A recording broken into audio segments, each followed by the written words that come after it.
Before we close off, I want to ask about back testing, because you've actually touched on back testing quite a bit. Yeah. So what are some of the key principles that you take into account when you're back testing a pair or in the sea or whatever? Okay. So I like back testing on weekends, especially when the market is not moving, despite the fact that sometimes I'm into crypto and it's moving during that time. Yeah. So when I back test, I make sure that the market is not open.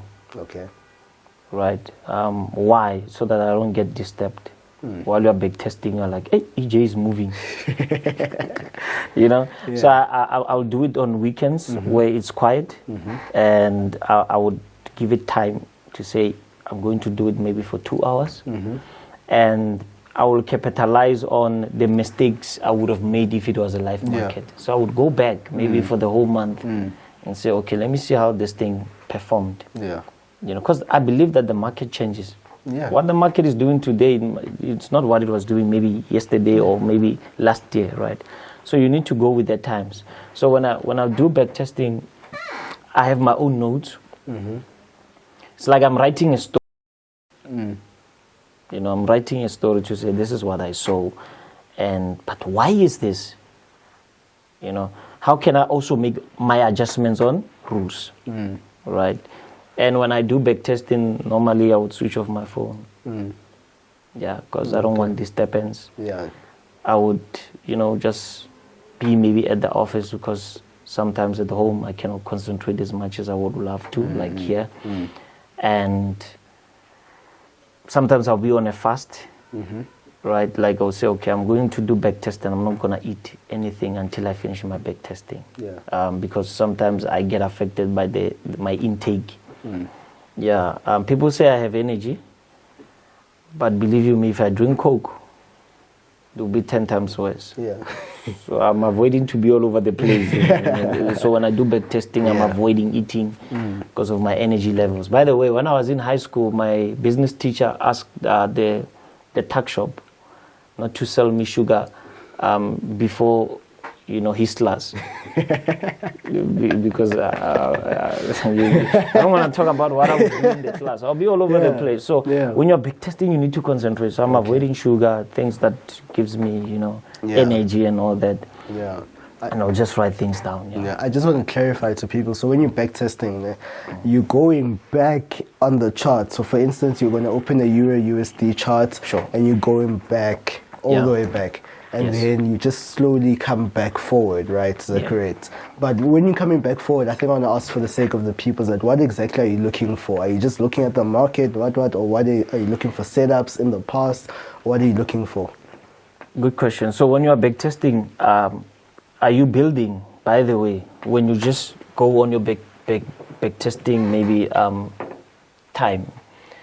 Are you building? If you're building a strategy, you're going to go as back as you would love to, then build a strategy based on, okay, this is what I saw EURUSD is doing. And there's another way of back testing. So it just depends. Okay. So there are many sectors within back testing. Yeah. You can also back test to say, am I still good? Is my strategy still intact? So I'm just checking if there are no funny things happening or there's no change of behavior within EURUSD. So you are back testing that. And you can also back test to check how many setups you have missed during a particular month. To say, hey, but when I did back testing for the month of April, let's say, for example, from the 1st until the 31st, for example, you're like, oh, I've taken with my current journaling. Yeah, I've taken maybe 6 trades for the whole month on EURUSD, and when I go back, I see that we actually had like 50 or maybe less, you know, maybe 30 trades. That means on average a day there was a setup.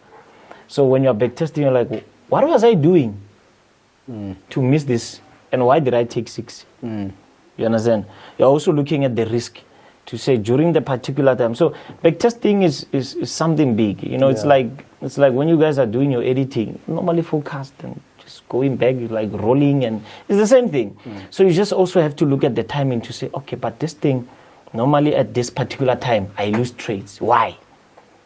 You understand? So you're just collecting data. So you are just collecting data to build, to maintain, or to advance. Yeah, that's true. You understand? So you are building, or you are maintaining, or you are advancing. So building meaning to say you are building your own strategy. By the way, I've got 2 strategies that I use, that I build myself, based on how much I've back tested. So I build it, right? Maintaining, I'm going back to see if my strategy is still relevant. So I'm just maintaining. Yeah. Advancing is to say I'm going to add few things, because I can see market structure is changing, so I'm going to add some few things to make up my strategy and all that.